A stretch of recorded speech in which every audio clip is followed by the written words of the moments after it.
جو کچھ تو اللہ کی کتاب کے مطابق ہے وہ سچا ہے، وہ دین ہے، وہ حقیقی اصلی گھی ہے یوں کہیے، اور جو اس کے خلاف ہے وہ غلط ہے، وہ باطل ہے، اصول ہے۔ تم جو جی میں آئے اس کا نام رکھ لو، پتھر کا نام دیوتا رکھنے سے وہ دیوتا نہیں بن جاتا۔ اس معیار اور اس اصول کے اوپر جس دن امت آ گئی، آپ دیکھیے گا کہ پھر سے دین کا احیاء ہوگا اور پھر سے اس کو وہی رفتیں اور ثروتیں حاصل ہو جائیں گی۔ جس دن یہ ڈالڈا بند ہو گیا اور اس کے بعد وہ گھی خالص جو ہے وہ کسی طرح سے پروڈیوس ہو کے آنے لگ گیا، تو وہ وہی اپنے نتائج مرتب کرے گا کہ جو گھی کے نتائج ہوتے تھے، کیونکہ اب ہم نے غلط چیز کا نام گھی نہیں رکھ دیا، وہ اصلی گھی آ گیا ہمارے پاس۔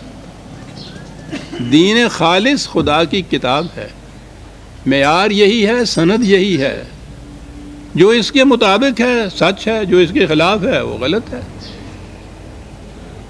تو پہلی تو چیز وہاں کہی ان کے کہ وہ جو بتوں کے متعلق پتھروں کی مورتیوں کو یہ کہتے تھے، اور آگے آج کے درس وَكَمْ مِن مَلَكٍ فِي السَّمَاوَاتِ لَا تُغْنِي شَفَاعَتُهُمْ شَيْئًا إِلَّا مِن بَعْدِ أَن يَأْذَنَ اللَّهُ لِمَن يَشَاءُ وَيَرْضَىٰ۔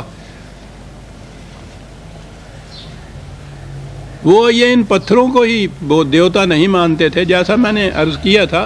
ہمارے تو پڑوس میں ہیں وہ مذہب والے، اس زمانے کے جو تھے یہ کہنے والے وہ تو نہیں رہے عرب میں، اس کے بعد اسلام کے بعد پھر اس کا احیاء نہیں ہوا، تو یہاں تو یہ تھے بادل دیوتا، بارش دیوتا، بجلی دیوی، اگنی دیوی، پانی دیوتا، گنگا دیوی، چاند دیوتا، سورج دیوتا، یعنی یہ مظاہر فطرت یا فورسز آف نیچر، فطرت کی قوتیں، ان کو دیوتا بنا رکھا ہوا تھا۔ وہ انہیں اس ناموں سے نہیں پکارتے تھے، وہ کہتے تھے یہ ملائکہ ہیں، فرشتے ہیں۔ انہیں وہ فرشتوں کو بھی وہ خدا کی بیٹیاں کہتے تھے، اس لیے ان کو دیویاں ہی کہتے تھے، دیوتا نہیں کہتے تھے۔ وہ دیوی تو مؤنث ہوتی ہے نا۔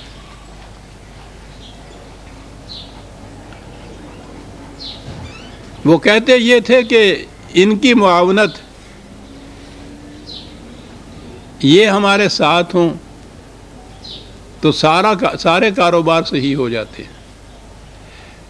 بلکہ وہ تو یہ بھی مانتے، جب اعتراض کیجئے کہ تم ان کو خدا مانتے ہو، تو یہ ہندو بھی کہا کرتے تھے کہ نہیں صاحب، یہ تو ہم تو صرف یہ کہتے ہیں کہ خدا کے ہاں ہماری یہ سفارش کر دیں گے، اور ہم میں سے وہ جتنے، اب تو اکثریت ہم میں سے ان کی ہے جو ان قبر والوں کے متعلق یہی کہتے ہیں کہ ہم انہیں نہیں پوچھتے، ان سے مرادیں نہیں مانگتے، ہم تو یہ ان سے عرض کرتے ہیں کہ ہماری درخواست خدا تک پہنچا دیجیے۔ وہ بھی یہی مانا کرتے تھے۔ یہ ہندو بھی اپنے ان دیوتاؤں کے متعلق یہی کہتے ہیں۔ جب انہیں کہا جائے گا کہ 32 کروڑ خدا مانتے ہو، کہنے گے بالکل نہیں، برہما تو ایک ہی ہے، یہ تو اس کے ہاں ہماری سفارشیں پہنچاتے ہیں، مرادیں لے کے جاتے ہیں۔ یہ تو قرآن آیا نا جس نے ان تمام پرستیوں کے گلے کاٹ کے رکھ دیے۔ جب میرے بندے میرے متعلق پوچھے تو ان سے کہو کہ وہ قریب، وہ تمہارے ساتھ ہے، تمہاری شاہرخ سے بھی قریب ہے، تم میں اور ان کے درمیان کسی درمیانی کی امیجیٹ کی ضرورت کیا ہے؟ اس نے ختم کر کے رکھ دیا۔ اجیب دعوت الداعی اذا دعان، ہر پکارنے والا جب پکارتا ہم سنتے ہیں اس کی پکار کو۔ کسی کے تھرو درخواستیں بھیجنا یہ تو دنیاوی نظام ہے۔ پھر سفارش کا ہمارے ہاں عقیدہ معاذ اللہ، یعنی یہاں دنیاوی کسی حاکموں کے متعلق کہیے، اور آج کل تو عام طور پہ کہتے ہیں کہ صاحب یہاں تو سفارش کے بغیر کام ہی نہیں چلتا، جو کچھ کرانا ہو بڑی سے بڑی سفارش پہنچا دیجئے ہو جائے گا۔ گویا اپنے ہاں تو سفارش اتنی معیوب گنی جاتی ہے، اس طرح سے ہم اس کا ذکر کرتے ہیں، اور عقیدہ یہ رکھتے ہیں کہ جناب معاذ اللہ اور تو اور نبی اکرم صلی اللہ علیہ وسلم سفارش کریں گے مجرموں کی، گناہ گاروں کی خدا کے ہاں، اور وہ بخش دے گا۔ رسول اللہ سفارش کرنے والے، خدا سفارش ماننے والا، مجرم چھوٹ جائیں گے۔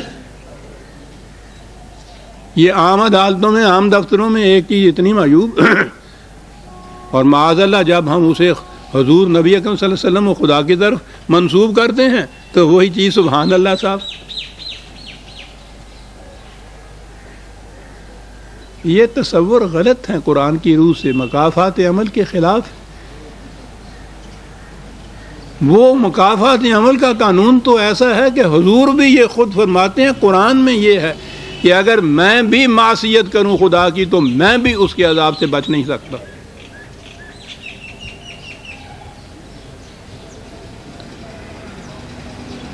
تو یہ آیت جو ہے اس کے متعلق بھی قرآن نے تو یہ تردید کی ان کی اس عقیدے کی. اب اس کا آپ ترجمہ عام طور پہ دیکھیے گا کن راستوں کی طرف ڈال دیا جاتا ہے. کہا یہ جاتا ہے کہ نہیں، ان کی شفاعت ملائکہ کی کوئی کام نہیں دے سکتی الا من بعد ان یاذن اللہ لمن یشاء ویرضی، لیکن اللہ جس کو اجازت دے دے گا سفارش کرنے کی اس کی سفارش قبول کر لی جائے گی. لیجئے صاحب، تو بات تو وہی ہو گئی. خدا کی اجازت سے سفارش کر سکے گا وہ. یہ موضوع بہت دفعہ آ چکے ہیں درس میں، زیادہ تفصیل میں جانے کی ضرورت نہیں ہے. قرآن کی تو بنیادی عقیدے کے خلاف ہے. بنیاد جس چیز پہ ہے مکافات عمل، قرآن تو کہتا ہے دل میں گزرنے والے خیالات پر بھی گرفت ہو. کسی کی سفارش، کوئی کفارہ، کوئی جرمانہ، کچھ نہیں وہاں کام دے سکا. یہ چیز یوں نہیں ہے. میں نے عرض کیا ہے نا کہ قرآن کریم سے سمجھنے سے بات سمجھ آتی ہے. یہ ملائکہ یا ملک جو ہیں، یہ جو شروع میں ہی آپ نے قصہ آدم پڑھا تو یہ ملائکہ نے سجدہ کیا آدمی کے سامنے. یہ سجدہ کرنا کیا چیز ہوتی ہے؟ فطرت کی قوتیں مسخر کر کے رکھ دی آدمی کے آگے، جاؤ اور ان سے کام لو. تو یہ ملک جن کو فطرت کی قوتیں کہا جاتا ہے، ایک تو وہ ملائکہ ہیں جو اللہ تعالیٰ کا اپنا نظام ہے، عالم امر خدا کا. ہم نہیں کہہ سکتے، ہم نہیں سمجھ سکتے کہ وہاں کی کیفیات کیسی ہیں، وہاں کاروبار خداوندی کیسے چلتا ہے. لیکن یہ جو کائنات ہماری ہے، اس کائنات کے اندر خدا تعالیٰ نے یہ قوتیں جو فطرت کی ہیں ان کے متعلق کہا ہے کہ یہ تو انسان کے لیے ہم نے مسخر کر دی ہیں کہ ان سے کام لے، قوانین فطرت کا علم حاصل کرے اور اس علم کے ذریعے سے ان قوتوں کو مسخر کرے. اب دیکھ لیجئے جو قومیں مسخر کر رہی ہیں وہ کہاں چلی جا رہی ہیں. ہم نے کیا مسخر کرنا ہے؟ میں نے گزارش کیا تھا کہ وہ ایک مضمون میں نے لکھ دیا، قرآن اور سائنس.